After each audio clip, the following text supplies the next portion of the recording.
Welcome to the deep dive. We cut through the noise to bring you the core insights from really important sources. And today, wow, we're embarking on a journey that's, well, deeply personal and incredibly powerful. It's different from what we usually explore. It really offers more than just a story, doesn't it? It's about finding those emotional breadcrumbs for your own life. That's right. Our source today is a collection of excerpts from a book that's coming out soon, Out of the Shadows by Lacey Conway. And these are really raw, very authentic reflections. They show a life lived through immense challenges. It reveals how she navigated, well, darkness, really, to find profound healing and ultimately unwavering hope. And like you said, we're not here to just recount every single event. No, exactly. We want to tease out the universal human experiences within her narrative. Yeah, our mission today is really to uncover these deep themes that just sort of emerge from Lacey's story. We want to offer you insights, maybe guide you a bit through her emotional landscape. Yeah. Because it lets you connect with those universal things, right? Searching for identity, battling for belonging, finding strength when things look darkest. So the question becomes, what does it really mean to reclaim your worth? Yeah. To find that light inside, even when, the breakthrough you're longing for feels just miles away. It promises to be a really poignant reminder, this deep dive, a reminder of grace, resilience, and enduring devotion. We'll explore how these heartbreaking echoes from past relationships, present ones, generational wounds, mental health battles, how all that shaped her journey, and how through it all, an unwavering faith can act as this quiet, constant strength. Okay, let's unpack this then. So the sources, they open with Lacey describing something really foundational, almost heartbreaking actually. It's from her childhood. Yeah. She calls it a garage door moment, Okay. where she felt forced into this impossible choice. And that single event, it just set this powerful precedent, didn't it? For a whole lifetime of feeling torn and, learning to hide parts of herself. It's quite a scene. It absolutely is. And what's striking, I think, is how that early division, it just mirrors this broader theme in her life. The struggle with identity itself. She talks about mirrors feeling like strange, unpredictable things and constantly adapting, creating these different versions of herself just to survive in different worlds, never feeling quite whole. You really see her wrestling with that core human desire, to be seen for who you really are, not just the face you put on for everyone. Right. And it makes you ask, just like Lacey did, who am I really? You see her trying to find her footing, grappling with love, security, belonging, all while dealing with conflicting expectations and this heavy unspoken guilt. It really brings up a critical point. If you feel fundamentally broken when you're young, how? How do you even start building a stable sense of self? Well, Lacey's early path shows it's often this painful, non-linear process. It involves deconstructing those identities you've sort of borrowed, even in childhood games or, early innocent relationships. You see the beginnings of her quest, trying to understand, trying to find some control, make sense of a world that just keeps spinning out from under her. Her story suggests that, a stable self isn't built instantly. It's a long journey, often difficult. It's about shedding what isn't truly yours. That really sets the stage. Yeah. So how did this early feeling, this being torn, how did that shape her path as she moved into, adolescence and young adulthood?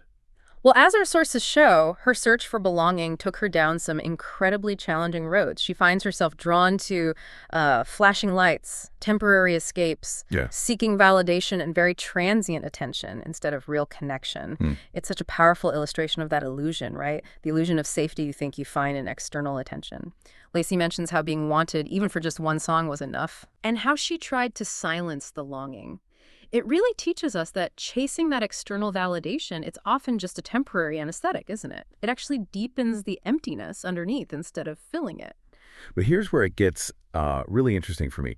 Just as she's grappling with these patterns, there are these glimmers, these moments of spiritual awakening. She experiences this profound peace, this connection, finds what she calls the safest relationship she'd ever known. And yet, a new betrayal happens, stemming from accusations against her parents. And it just shatters this newfound stability, pulls her right back into that familiar fog of anger, resentment. How do you even begin to rebuild trust when the very institutions, the very relationships you poured yourself into seem to fail you so badly? It's just devastating, isn't it? A huge setback. And Lacey's journey really highlights how deep those past wounds run, things like the pressure to perform or the fear of disappointment, how they can block genuine healing. So when that betrayal hits, she describes going back to numbing the pain, finding comfort again in those destructive patterns, like seeking external validation or compromising her values. It shows that even a really profound spiritual connection can be tested, right? It can be overshadowed, at least for a time, when those deep emotional wounds get triggered again. So the sources then reveal how her choices, they become increasingly reckless. It all culminates in this reckoning, a moment where she's forced to confront the fragments of who she used to be. It's such a powerful picture of hitting rock bottom. But even then, even in that despair, there's still this whisper of hope. Her journey reminds us, I think, that even when you're hurting badly, you're not completely hopeless. Exactly. And it's during this reckoning that she has this chilling realization about her marriage. She sees that what she mistook for passion was power. Oh, wow. What she called love was a cage. That is a profound moment, isn't it? Where the illusion just shatters, the illusion of safety, of love, and it forces her to seek deliverance. It gives such powerful insight into how control can disguise itself as care and, well, what it takes for someone to finally see that difference. And she does. She starts looking for a way out. Finds a strange kind of refuge, she says, in unexpected places. Yeah. Eventually makes her way back home.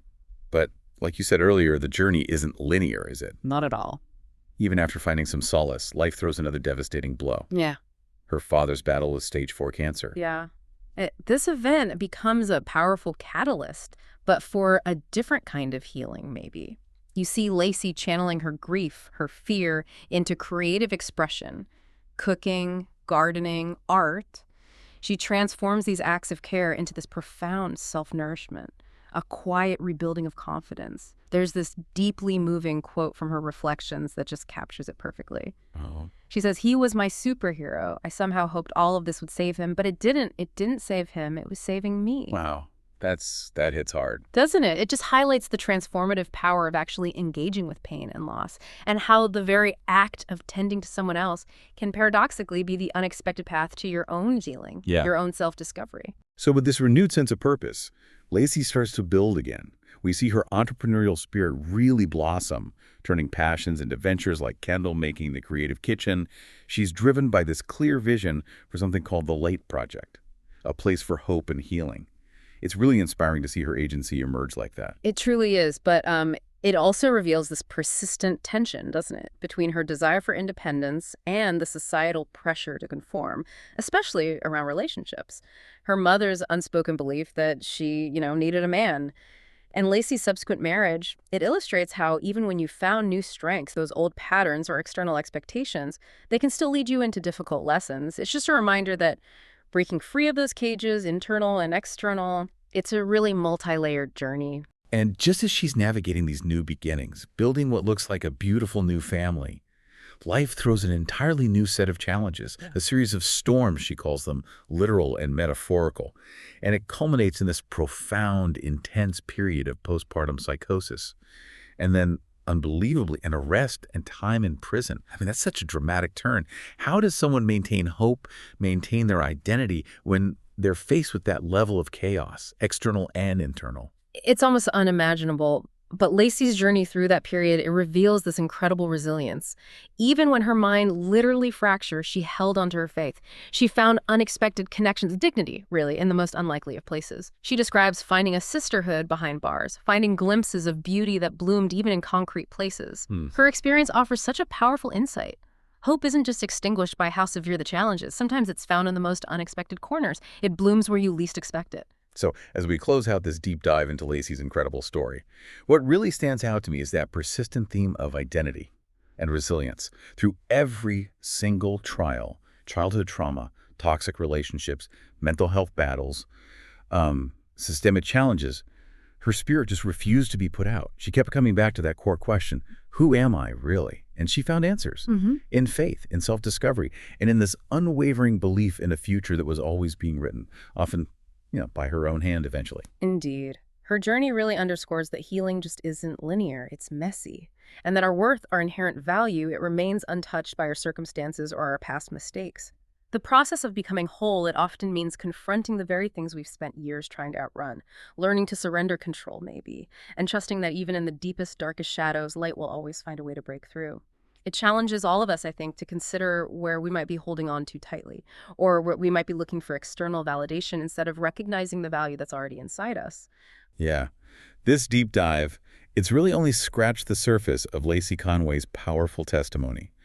If you've been moved by her story today, if you've resonated with her struggles, those moments of surrender, her incredible breakthroughs, we really, really encourage you to delve deeper. Absolutely. Her full journey, it's so rich with even more details, more insights, and the profound lessons she's learned along the way. It awaits you in the book. Don't miss the chance to experience the full impact of her message. Find Lacey Conway's book, Out of the Shadows. It's available now on Amazon. Truly, it's a must-read for anyone who needs to find hope or inspiration or maybe see God working in their own trials. Go on, dive in. Let her story illuminate your own path to healing and finding that unwavering hope.